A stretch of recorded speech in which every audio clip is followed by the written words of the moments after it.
오늘 맥주 감사 주일입니다. 상반기 동안 또 한 해를 이렇게 하나님께서 우리 가운데 베푸신 그 은혜를 생각하며 우리가 또 감사의 제사를 드리는 또 그런 복된 주일인데요. 여기 오병이어 사건, 이건 오병이어 기적이죠. 물고기 2마리, 그다음에 보리떡 5개로 만여 명이 넘는 그런 사람들이 배불리 먹고 남았던 그런 이적이 베풀어진 사건입니다.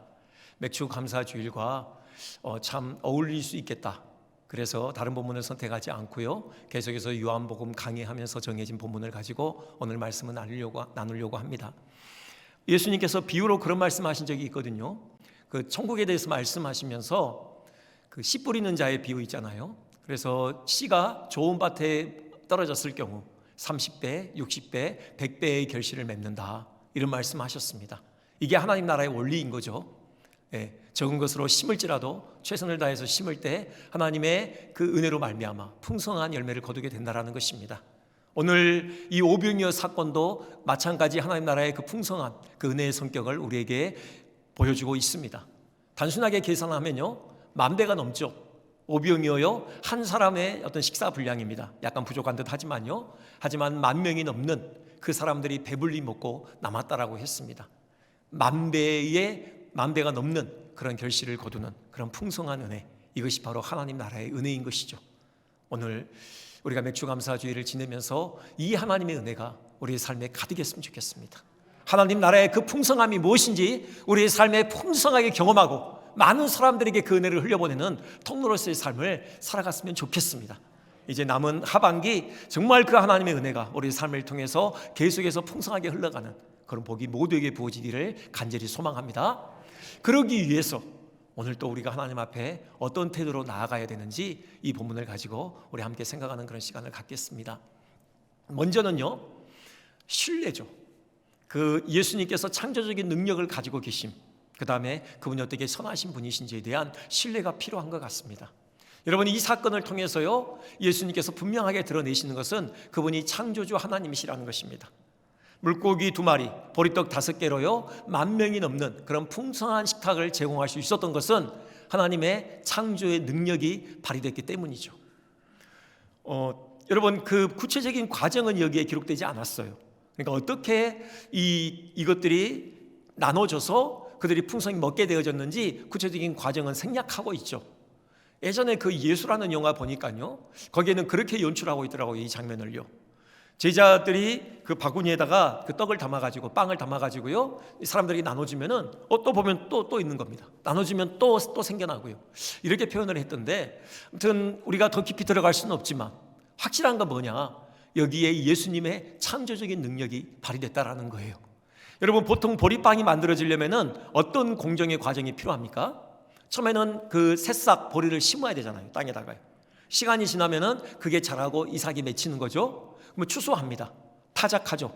그걸 가루로 빻잖아요. 그래가지고 반죽을 하죠. 발효를 시킵니다. 그리고 빵의 모양을 빚죠. 그래가지고 화덕에다가 굽는 겁니다. 그러면은 보리빵이 만들어지는 거죠. 여러분, 이 과정이요, 한순간에 이루어졌다라고 볼 수 있는 거예요. 그러니까는 여러분, 처음에 창조 때를 생각해 보세요. 하나님께서 세상을 지으실 때 그렇게 말씀하셨죠. 땅에서 모든 종류의 식물을 내라, 그렇게 명하셨어요. 그러자 그 명령에 순종해서 땅에서 온갖 종류의 식물이 나오기 시작하죠. 그 중에 당연히 보리도 있었겠죠. 보리가 자랐고요, 이삭을 맺힌 채로 그렇게 출현한 것입니다. 한순간에 되어진 거예요. 지금 이 사건은요, 그때의 그 창조 사건보다 한 단계 더 나간 거예요. 그 맺혀있는 이삭을 추수해가지고 이렇게 해가지고 결국은 구워서 빵으로 만드는 그 과정이 들어있었던 거죠. 이것이요, 한순간에 이루어져 버린 거예요. 하나님의 창조의 능력이 발휘된 것이죠. 그렇죠? 예수님 창조주이십니다. 창조적인 능력을 가지고 계셔요. 얼마든지 주님 원하시면요, 지금도 그 창조적인 능력은 발휘될 수 있습니다. 역사를 일으킬 수 있어요. 여러분, 믿으십니까? 그리고 우리가 정말 믿어야 될 것 중에 하나는 뭐냐면은 그 주님이 선하신 주님이라는 거예요. 그 주님이 우리를 사랑하시고요, 우리의 삶의 필요를 위해서라면 얼마든지 그 창조적인 능력을 발휘할 의향이 있으시다라는 사실입니다. 여러분, 이 오병이어 사건이, 이 기적이요, 그 일어난 그 출발점에 뭐가 있었는가? 여러분 들여다보시면요, 예수님의 긍휼의 마음이 있었습니다. 여러분 5절 보시겠습니까? 이렇게 돼 있죠.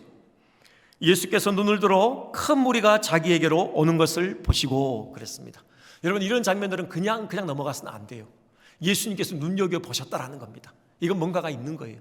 지금 자기에게로 나오는 그 무리들을 눈여겨보셨다라고 그래요. 그리고 나오는 게 뭐예요? 그 다음 빌립에게 질문을 던지시는 거죠.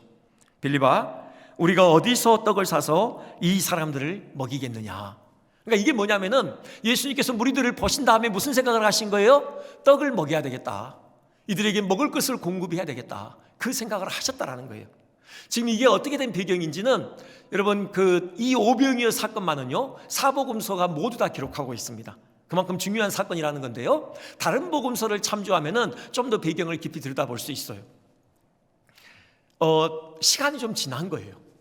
그러니까 무리들이 지금 예수님께 나왔어요. 아마 오전 중에 나왔을 거예요. 지금 얼마큼 됐냐면은 해가 저물 때가 됐어요. 저물 때쯤이라고 그렇게 그 시간적인 배경을 밝히고 있거든요. 그러니까 저녁 시간이 지금 지나가고 있다고요. 상당히 많은 시간이 흘렀죠. 여러분 지금 집회의 열기가 고조되어졌을 거예요. 누가복음에 예수님이 뭐라 하셨느냐, 이 집회 때 하나님 나라에 대해서 가르치셨다고 해요. 그리고 병든 자를 고치셨다고 합니다. 그러니까 말씀 사경회가 이루어진 거고요, 신유 집회가 진행된 것이에요. 여러분 얼마나 집회가 뜨거웠겠습니까? 이쪽 저쪽에서요 그 병이 고침받은 사람들의 그 감격 어린 그 찬송이, 그 탄성이 터져 나오는 겁니다. 막 사람들의 가슴이 막 뜨거워졌을 거예요. 그리고 예수님의 말씀을 다 이해하지는 못하지만 신령함이 가득 묻어 있잖아요. 그래서 그 마음에 쫑긋, 그 말씀에 귀를 쫑긋 기울이고 있는 거죠. 그러면서요 시간이 어느덧 흘러가고 있는 것을 그들이 잊어버렸던 거예요. 오전에 왔는데요 점심 먹는 거 잊어버렸어요. 그리고 지금 저녁 때가 된 거예요. 저녁 식사 때가 지금 지나가고 있다고요. 예수님께서 무리들을 보셨다, 지금 그 상황을 보셨다라는 거예요. 이제 이 집회를 파할 때가 됐거든요. 그대로 돌려보내면요 그들이 가다가 길에서 기진맥진할 수 있잖아요. 그들을 긍휼히 여기셨다라는 겁니다. 그들의 굶주림을 보시고 긍휼히 여기셔서 그들의 굶주림을 채워주시기를 원하시는 마음을 가지셨다는 거예요. 여러분 이와 비슷한 사건이 몇 달 후에 벌어지죠. 바로 보리떡 7개와 물고기 2마리로 남자만 4,000명을 먹이시는 사건이 있잖아요. 그때 그 사건에 대해서 정황을 이렇게 잘 표현하고 있는 장면이 있어요. 마태복음 15장 32절 그렇게 돼 있습니다. 내가 무리를 불쌍히 여기노라. 그들이 나와 함께 있은지 이미 사흘임에 먹을 것이 없도다. 길에서 기진할까 하여 굶겨 보내지 못하겠노라. 그때는요 장장 그 집회가 3일간 이렇게 진행되어졌던 거죠. 사람들이 많이 굶었어요. 예수님께서 그들을 보시면서 불쌍히 여기셨다고 했어요. 긍휼히 여기셨다라는 겁니다. 그들이 가다가 길에서 쓰러질까 하노라. 그래서 먹을 것을 공개하시기로 결정하셨던 것이죠. 바로 이것으로부터 시작된 거예요. 오병이어 기적이요. 예수님의 긍휼히 여기는 마음이요. 우리의 굶주림을 보시고 우리의 굶주림을 채워주시기로 원하시는, 우리로 하여금 배불리 먹기로 원하시는 그 예수님의 선하신 마음이 창조적인 능력을 발휘해서 이 오병이어 기적을 일으키셨던 것입니다. 이분이 우리 주님이세요. 우리의 선한 목자 되십니다. 우리의 삶의 필요를 넉넉히 채워주시기를 기뻐하시는 분이세요. 예수님께서 그런 말씀하시잖아요. 너희가 무엇을 먹을까 무엇을 마실까 염려하지 말라. 왜요? 하나님께서 책임져 주신다. 그러면서 한 가지 예를 드시는데 공중에 나는 새를 보라. 그들도 하나님께서 먹이시고 그들을 돌보시지 않느냐, 그런 말씀하시거든요. 여러분 이 땅의 새의 개체수가 얼마일까요? 어떤 조류학자가요, 그 제임스 피셔라는 조류학자가 새의 종류를 나름대로 계산을 해봤더라고요. 새의 그 종류를 막론하고 새의 개체수를요 1,000억 마리쯤 될 거다, 이렇게 계산을 했더라고요. 1,000억 마리요. 엄청나게 많죠. 여러분 상상해 보세요. 1,000억 마리 되는 새들이 이 지구상에 지금 존재하고 있어요. 그들이 공중을 나면서요 그들의 생을 연명해 가고 있죠. 어떻게 해요? 하나님의 은혜로요. 여러분 대표적으로 우리가 우리나라의 봄날에 찾아왔다가 가을에 남쪽으로 날아가는 제비 있잖아요. 이 제비의 독특한 식습관이 있는데요, 이 제비가 이렇게 어미제비가 이제 새끼를 낳으면은 새끼 제비에게 이렇게 먹을 것을 이렇게 날아다 줘야 될 거 아닙니까? 이것을 하루에 몇 번 해야 되냐면은 100번 이상을 해야 된대요. 100번 이상이요. 그리고 보통 이 새끼 제비가 스스로 먹을 것을 이렇게 공급받을 수 있을 그때까지요 3주에서 4주라는 시간이 걸린대요. 20일에서 한 30일 걸리는 거죠. 여러분 그럼 계산을 해보세요. 어미 제비가 새끼 제비에게 이렇게 먹여 살리기 위해서 얼만큼 왔다 갔다 해야 돼요? 100번에다가 20번 30번 곱해봐요. 그러면 2000번 3000번이에요. 여러분 근데 한 마리만 낳습니까? 보통 저 어릴 때 보니까 한 3마리 4마리 이렇게 되더라고요. 여러분 그러면은 제비의 한 가정이 그 생을 연명하기 위해서요 그 어미 제비가 뭐죠? 6000번에서 9000번 내지는 10,000번을 왔다 갔다 해야 돼요. 무슨 뭐 잠자리니 등에니 뭐 하루살이니 이런 거 물어다가 끊임없이 새끼 제비에게 이렇게 날라다 줘야 된다고요. 여러분 그 배후에 누가 계셔요? 하나님이 계시는 거죠. 하나님께서 그 모든 과정을 책임지시는 겁니다. 그래서 제비의 가정이 무사하게 생을 연명해 가는 거죠. 하물며 우리는 하나님의 형상으로 지음받은 존재들 아닙니까? 주님의 그 흘리신 피값으로 사내신 거룩한 존귀한 주의 자녀들입니다. 어찌 하나님께서 우리의 삶을 책임지지 않으시겠습니까? 그 어미 제비가 하루에 100번 그 새끼 제비를 살리기 위해서 날개짓을 하는데 하나님께서 우리를 먹여 살리기 위해서 하나님이 어찌 그 창조적인 능력을 우리에게 발휘해 주시지 않으시겠습니까? 여러분 이 주님을 신뢰하셨으면 좋겠습니다. 주님의 그 창조적인 능력, 그 주님의 선하심 신뢰하고 주님께 우리의 삶을 다시금 위탁하는 그런 복된 맥주 감사주일 됐으면 좋겠습니다. 여러분 두 번째는요 순종과 헌신이에요. 여러분 여기에는 분명히 순종과 헌신이 있었던 것입니다. 빌립에게 물으시죠. 여기 빌립 한번 우리 5절 뒷부분 제가 봉독할게요. 이렇게 물으시죠. 우리가 어디서 떡을 사서 이 사람들을 먹이겠느냐. 그러니까 그렇게 물으신 거죠. 빌립아, 이 사람들에게 떡을 먹이기 위해서 우리가 그 떡을 어디서 구할 수 있겠느냐, 이런 질문이죠. 이건 분명히 6절에 얘기하는 것처럼 시험이라고 그랬어요. 빌립을 시험해 보시는 거죠. 이미 예수님은 마음의 작정을 하신 바가 있어요. 그리고 빌립을 시험하시는 거예요. 과연 빌립이 이 시험을 통과했을까요? 여러분 7절 보세요. 7절을 한번 우리 다 같이 봉독해 볼까요? 자, 시작. 빌립이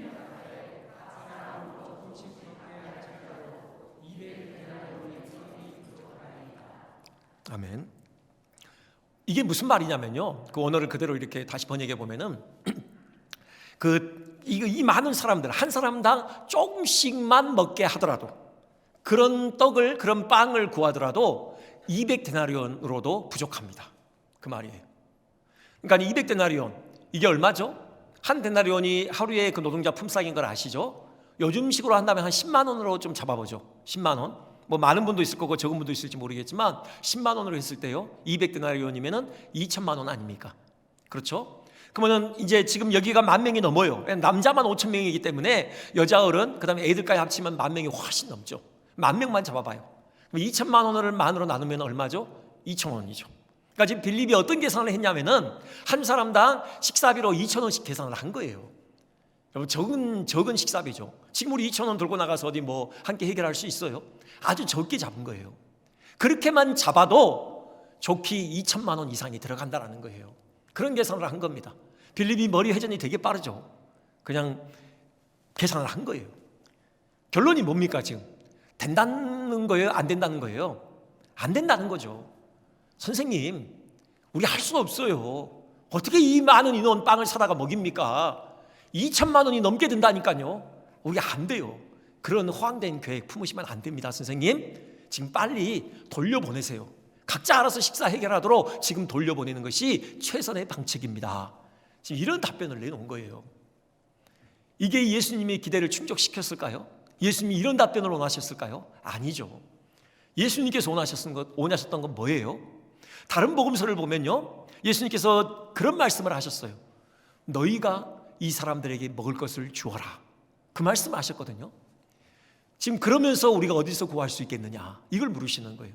그건 뭐예요? 예수님을 신뢰하라는 거죠. 예수님께서 그들을 먹이시겠다라고 결정하셨잖아요. 그럼 어떻게든 예수님은 하시고야 마신다고요. 어떤 비상한 방법을 동원해서라도 예수님은 그들을 먹이신다고요. 그걸 신뢰했어야죠. 저희들은 할 수 없지만 선생님은 하실 수 있으시죠. 그렇게 답변을 했어야 한다고요. 여러분, 이 상황을 잘 캐치한 사람이 안드레예요. 예수님의 그 의정을 나름대로 간파했던 것 같아요. 이 대화를 듣고 나서요, 안드레가 움직이기 시작합니다.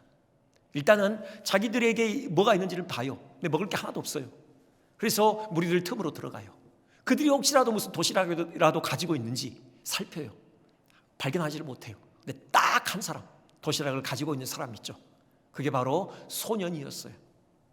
그 도시락에 뭐가 들어있어요? 보리떡 5개와 물고기 2마리가 들어있었던 거죠. 이거 아주 초라한 식사입니다.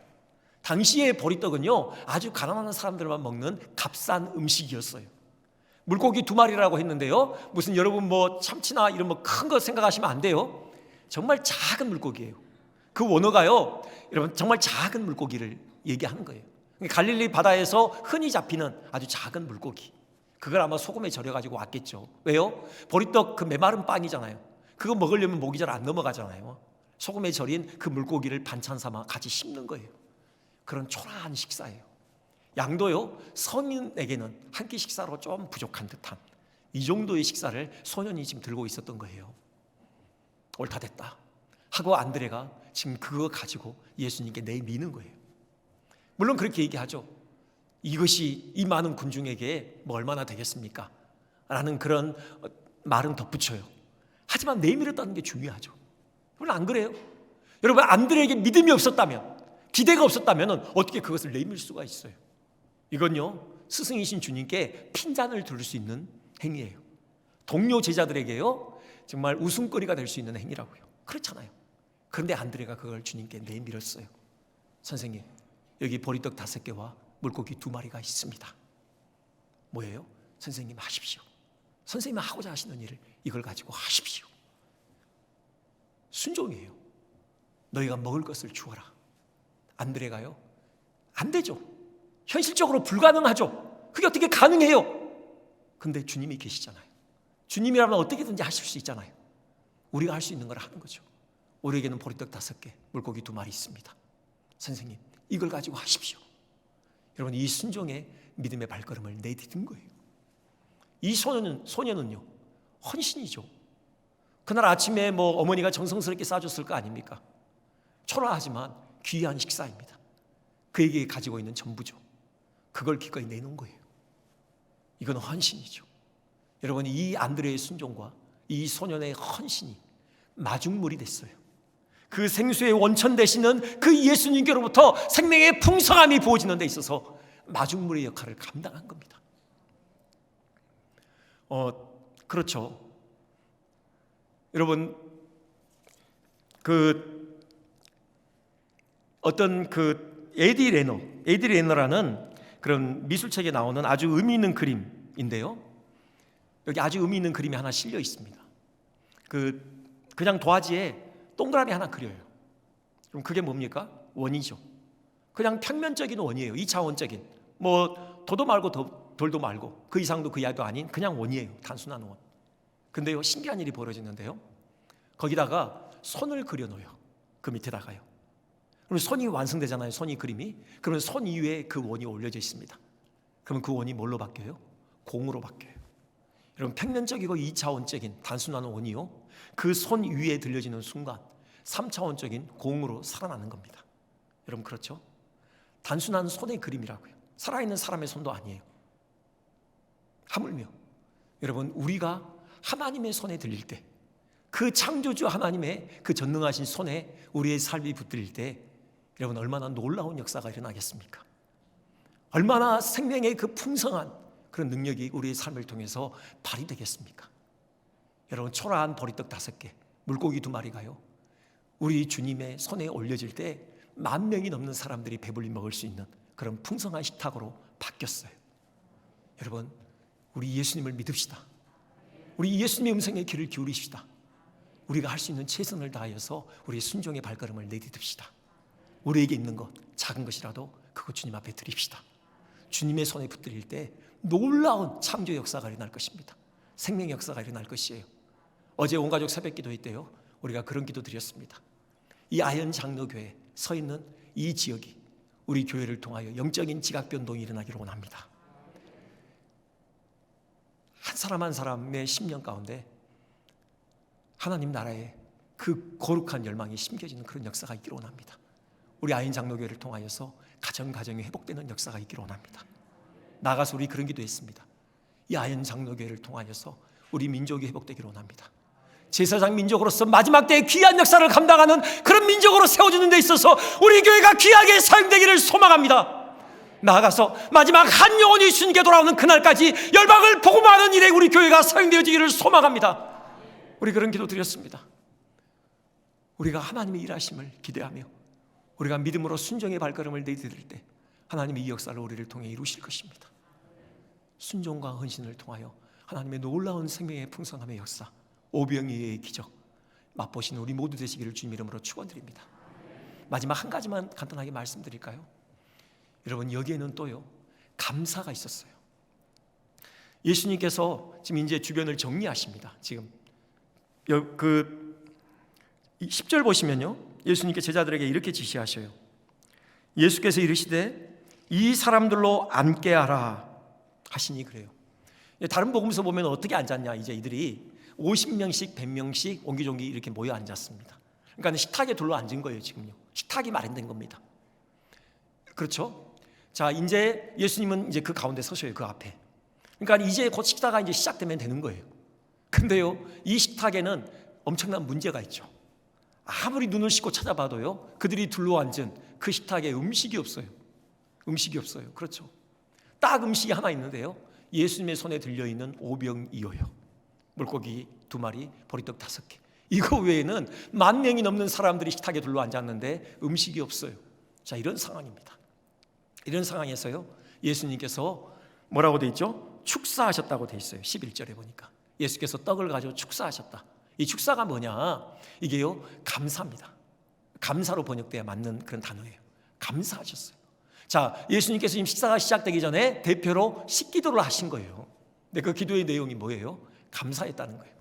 여러분이 이런 상황이라면 여러분에게 자, 기도해 주십시오. 지금 허기진 그 배를 움켜쥐고 지금 10,000명이 넘는 사람들이 여러분을 바라보고 있어요. 여러분의 손에는 물고기 2마리, 보리떡 5개 지금 들려 있습니다. 자, 이때 여러분 보고 기도하라면 뭘 기도하시겠어요? 예수님께서 기도하시는데요, 하나님 감사합니다. 이 보리떡 5개, 이 물고기 2마리 주심 감사합니다. 감사의 기도를 예수님께서 들으셨어요. 여러분, 이 감사의 기도로 말미암아서 놀라운 이적이 일어난 거예요. 여러분, 이 오병이어가 그 10,000명을 배불리 먹고도 남게 하는 풍성한 식탁으로 바뀐 거예요.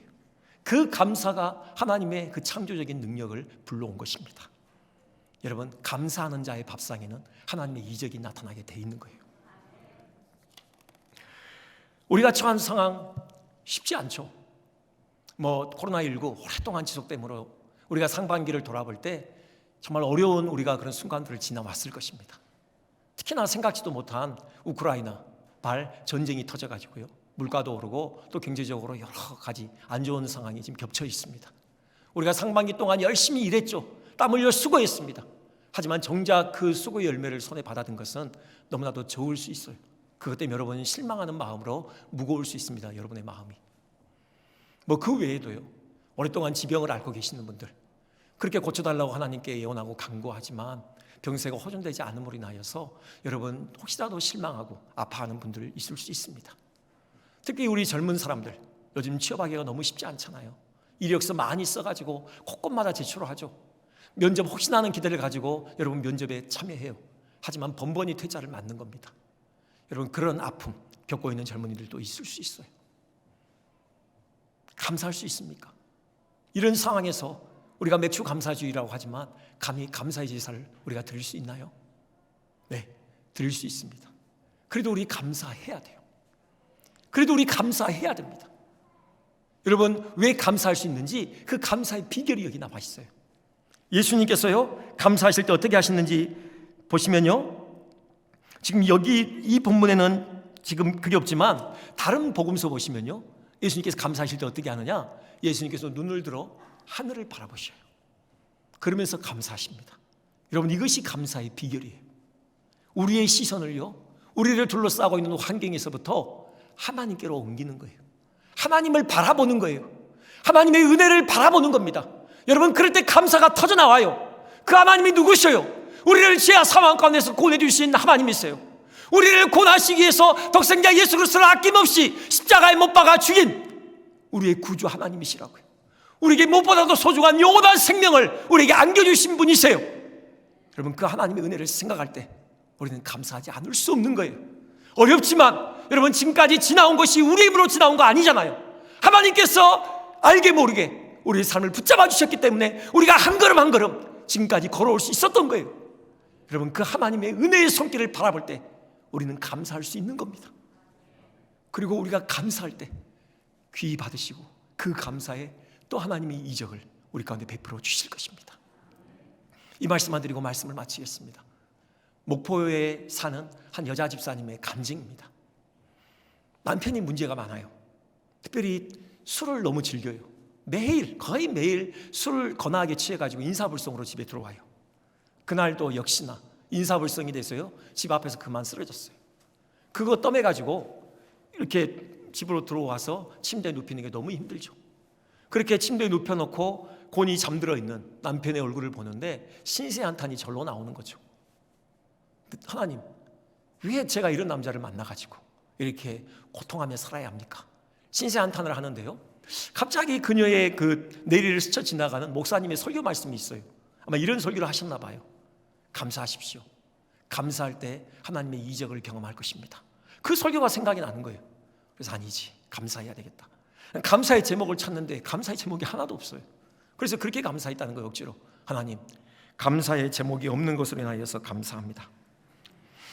그렇게 억지로 감사를 하다 보니까요, 하나 둘 감사의 제목이 입에서 흘러나오더래요. 이렇게 감사합니다.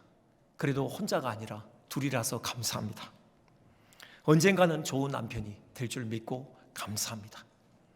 술에 취했어도 다른 데로 가고 사고 치지 않고 그래도 집으로 기어 들어와서 감사합니다. 토요일은 술을 특히나 더 많이 마셔서 주일 내내 잠이 들어서 불편하지 않고 이렇게 편하게 내가 교회 나와서 예배할 수 있도록 해주셔서 감사합니다. 이런 감사를 한참 하고 있는데요, 남편이 자다가 갈증을 느끼면서 일어났어요. 보니까 아내가 시실 웃으면서 기도하고 있는 거죠. 화가 버럭 나가지고 소리치는 거예요. 아니, 이 한밤중에 이 정신 나간 사람 지금 뭐 하고 있는 거야? 뭘 그렇게 시실대면서 웃고 있는 거야? 그러자요, 얘기하는 거예요. 당신과 사는 것이 감사해서 감사의 기도를 드리고 있습니다 하면서요, 감사의 제목들을 다시 한번 얘기하는 거예요. 남편이 다 듣더니요, 그렇게 힘들었어? 그래, 내가 예수 믿는 게 그렇게 소원이라면 오늘부터 예수 믿어줄게, 이렇게 답변을 했더라는 거예요. 10년 동안 남편을 위해서 기도했답니다. 근데요, 감사기도 한 방에 하나님께서 그 기도를 들어주셨더라는 거예요. 이것이 감사가 가지고 있는 위력입니다. 어떤 상황에서도 하나님의 창조적인 능력, 그분의 선하심을 신뢰했으면 좋겠습니다. 그분의 음성에 귀를 기울이고 믿음의 순종의 발걸음을 내딛었으면 좋겠습니다. 우리에게 있는 것, 작은 것이라도 그거 주님께 드리는 헌신을 아끼지 않았으면 좋겠습니다. 감사의 제사로 주님 앞에 나아갔으면 좋겠습니다. 오병이어의 기적과 같은 풍성한 기적을 모두가 맛보신 여러분 되시기를 주님의 이름으로 축원드립니다.